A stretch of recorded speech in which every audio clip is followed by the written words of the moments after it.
I'm Nathan Smith with Tallgrass TV. I'm here with Alex Orr. The movie A is for Alex. And just tell us what the movie's about. The movie is about, it's a narrative, kind of a foul-mouthed family comedy that we shot when I'm in it and I play kind of myself. My wife plays a version of herself. And when she was pregnant with our son, I was like a anxiety-ridden nightmare. So we started making this movie kind of on the weekends, just kind of making fun of me. And, as the pregnancy progressed, the movie kind of took shape and we were just kind of making it up as we went. And it just follows, kind of the family story. And I play an inventor in it, which I'm not. So it's not really me. And I've invented some kind of half-baked scientific things to kind of save the world. It's very silly. Yeah. Cool. So I know during the film itself there are a lot of long dialogue takes. Mm-hmm. What did you guys do as far as how much of that was pre-written dialogue versus improv? Well, I'm lazy, so I wouldn't write a scene out. But we had a framework of what to do. So we would usually just say we'll do a scene about this, and we only had one camera, so to, excuse me. So to get coverage, we would have to do it multiple times anyway. So we would just kind of figure it out, and usually if you're improvising, it starts long and kind of figure it out and oh, that was good, we'll use that and that and not talk about that anymore. And then just, we would only shoot for about 3 or 4 hours, one or two scenes, and then go back to doing whatever, and a couple weeks later do another one. So it actually has that action, instead of cheating it, it actually has the progression of time. But and then some of the actors, the actor that plays my friend Daniel, that's just how he is. He's just so funny, and his reactions are so good that it was fun for me to just be the idiot and him to do the no, you can't do that, The lady playing my mom, she would just talk about her own grandkids. Oh, okay. Just go and go and go, and she's so great, yeah. Okay, so what was it like having pets on set? I'm assuming they were your pets, the dog and the cat. Yeah, they're just my pets. Okay. It's just shooting in my house. Well, usually we would just knock things out so fast that you wouldn't have to worry oh, the dog was sitting there and we've been shooting for 7 hours and now the dog's gone. They were just always around, so, and I don't know, there's something about we have a dog and a cat, it just makes it real instead of being I don't want to deal with shooting a dog or whatever. And yeah, there was just all kind of moments of, because the crew would be my wife and I, just one person on the camera, and sometimes a sound person, and sometimes kind of like your setup, we would just hide a sound recorder near us and just go. Or when we're looking at the computer, on the other side of the screen, it's just the Zoom, right by us. And so the animals weren't freaked out or anything, because really there's not people all over the place, so they would just kind of sit nearby, or in some scenes fight each other, but yeah. So what's your favorite moment from the making of the film? Oh, I really it's always fun when you do and people are always kind of really, when you just do something once and the camera guy gets it and there's a happy accident, and then you're just we're done. When we were doing a scene where we just had this room where all this baby stuff is piling up, so I was you tell me what all this stuff is, that's a scene. And so she's explaining all this stuff in these little diapers, and I'm well, what's this, and I'm we don't need all this, and she's, you're an idiot, it's kind of the point of every scene. And then the cat just starts scratching on the door, and we were for the first time trying to figure out how to do the Bjorn thing and learn it, and it's my cat, so I can just play her a violin. She just she doesn't care, and we stuck her in the Bjorn, and it was so funny that it was as we were shooting it, everyone would have to stop and quit laughing and get through it, because we had a camera and a sound guy, and they were losing it. I knew the cat wouldn't care, but it was just still really funny that she was just sitting in the Bjorn, yeah. Yeah, and you put the socks and sunglasses Yeah, on and her, she right? just sat there. Yeah, it was so funny. Yeah. So, what was the hardest moment on set?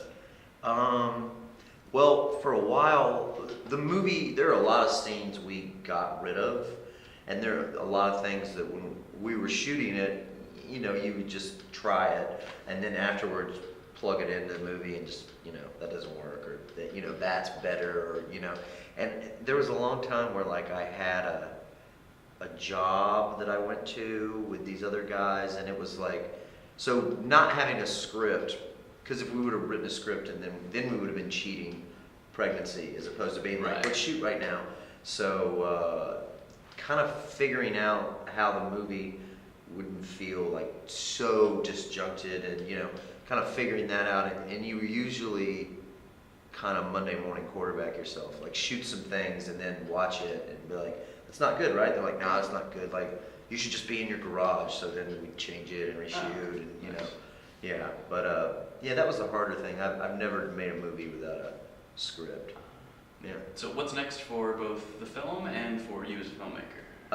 The film's gonna go to Cucaloris in Wilmington after this, and then my wife, who co-wrote the movie with me, she's got a film she's writing that's not funny, about a housewife that kind of just like blows up her life.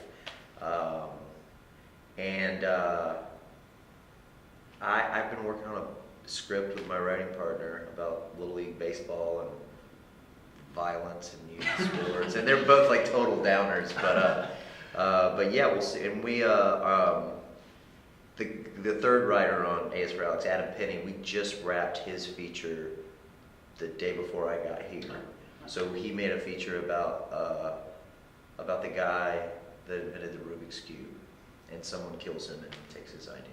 So another inventor movie. Yeah. Yep. Yeah. So, what do you think of the Tallgrass Film Festival? So fun. It was awesome. I just ate at Doodah Cafe right by our hotel and had a pork chop for breakfast.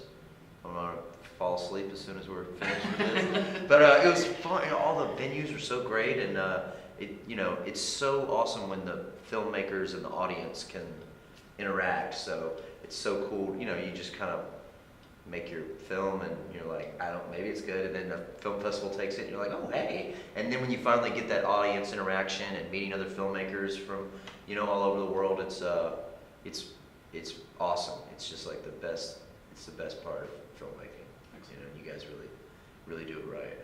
What was the most important lesson you learned making the film? Throughout the making of the movie, I kind of learned a life lesson about how things just kind of work themselves out, and worrying about whatever, and having anxiety about something that did happen or is going to happen is just so, there's nothing you can do. You can only do something about what is going on right this moment. So so it was it was a little bit of a like growing up lesson that I had to just not worry about what happens in 9 months or whatever, which is nice, because worrying about the future and having anxiety it's no fun. No one likes it. So it was nice. It was kind of it was kind of like working out our problems on film. So I guess in the back of our minds, in my wife's mind, it's like, when this is finished, you'll be fine, hopefully. Because if not, it's not. I don't know. We're gonna figure something out. Right. Yeah. So, what are some inspirational filmmakers for you? I don't have like like one filmmaker that there's so many things that like kind of affect you. But before we made this film, I made a film with Joe Swanberg, and I'd never seen anyone work the way he does, and just like, everyone just like so much collaboration, and not really having the script, but just kind of a plan, and kind of figuring out the film as you went, and editing right as you were shooting. He said this thing, we were working on this film called 24 Exposures, and he would just, we'd shoot the scene, he'd edit it in an hour or two, And I'm like, oh, you're just so fast. He's like, if I can't edit it in an hour, then it's I didn't shoot it right. It's got problems, you know. But it was just like, you can just over plan and over obsess about things you're going to shoot and over prepare, and then when it's on the day, you're still figuring it out right then anyway. Sure. So it was that was really inspiring to work like that, and then to go do it in, you know, kind of a little different way, but kind of taking some of that. And I really just like the dialogue comedies of Woody Allen. Like, I love them so much. They're so funny, and how he, you know, always has like strong women in his films. The one thing that that was interesting is, you know, when you're like, oh, I want to make a movie about cars. Let's go watch a bunch of car movies and see what these guys did. So when we were talking about this movie, we started watching all those like pregnancy comedies, like in the 80s, like She's Having a Baby. God, I think John Hughes made one. But as we were watching them, the storyline was kind of repeatedly, there's this crazy woman and some poor regular dude who's got to like deal with it and get pickles in the middle of the night. And I was like, this is false. Like, this is the opposite of true. Because my wife was a normal person and I was like a mess. And I was like, I can't believe there's not a, you know, I can't believe, you know, filmmaking's pretty dominated by a bunch of guys. But so it's funny to me that like no one wanted to make fun of themselves. Like, as, you know what I mean? Like, I never had any of the moments of like, I'm living with a crazy person. I was more like, you have to live with a crazy person. I'm really sorry about that.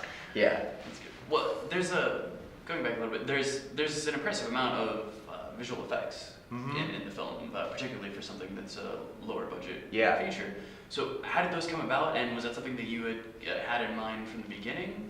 Well, in the beginning, I'd written a short that kind of was about this inventor, and he made the bees and then the moon thing, and just as a short, it was just full of all these effects, and you know, it was like, this is a lot for sure. But then when, you know, we started coming up with this movie, and I was like, oh, the guy creating, like, I was like, the theme is like right along with each other, so we'll just pop them together. And I've shot for VFX a lot, so I kind of knew what we were capable of doing. I can, you know, so we made like a bee and shot him on green, like a puppet with no wings. And then this guy, Andrew Donahoe, he's a really talented VFX supervisor. He was making a feature, and I was helping him make his feature. And, you know, I kind of showed him what we were doing. And I guess, you know, if someone's like, we're going to go shoot, you know, if something's in my wheelhouse, I'm like, yeah, it's easy, we can do it. And that's his wheelhouse. And he was like, he just looked at all the assets. He was like, this is cake. And him and his team of guys just like whipped it out. And some of the stuff, you know, we were all making up, because they thought it was, you know, funny, but we were making up like taking old news footage and like putting the bees in there, like burning things and whatnot. Like, they got a big kick out of that. And just the sound designer, like making the sound, like when they go behind the background, they're so loud and they're so like clunky and crappy, you know. It's like so funny. And then the scene, the kind of weird like transitional scene that kind of comes off the wall and planets are spinning, and my wife's giving birth to cat head bee. That was just like, I was sitting around those guys and I was like, let's just do something. I was like, the transition I have is boring. I was like, let's just do something cool to get to the next scene, because I don't want to shoot a useless scene. So, you know, they're just throwing stuff out, and you know, they were making those satellites for the COCAT on the moon and all of that. But I get, yeah, they were always like, you want to do this crazy? And I'm like, yeah, yes, go. It was really fun. But he's just another filmmaker that's really great at that, and you know, just always having a network of, you know, I'll help you make your movie, help me make my movie, you know, that kind of thing. It's just like, it's like the backbone of indie filmmaking, you know. Yeah, definitely. All right, Alex, thank you very much. Yeah, my pleasure. Thanks for having me.